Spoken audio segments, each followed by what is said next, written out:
ये धुआंधार गोश्त इतना मजेदार बनता है कि आप उंगलियां चाटते रह जाएंगे। बस घी में साबुत मसालों को थोड़ा सा क्रैकल करेंगे, फिर गोश्त को डालकर 4-5 मिनट भुनाई करेंगे।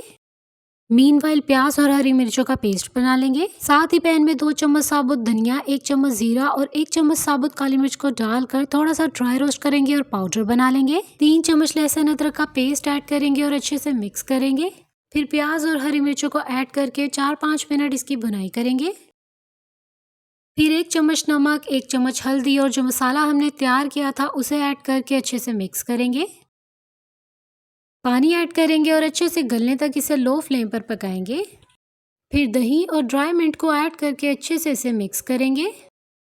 जब ऑयल सेपरेट होने लगे तो इसमें 1 चम्मच गरम मसाला ऐड कर देंगे। अब इसका मेन पार्ट है इसे स्मोक देना, तो किसी भी कटोरी या फॉइल पेपर में गरम कोयले को रखेंगे और चंद कतरे ऑयल के डालकर इसे कवर कर देंगे। लास्ट में हरा धनिया, जूलियन जिंजर और हरी मिर्ची ऐड करेंगे और ये मजेदार रेसिपी तैयार है।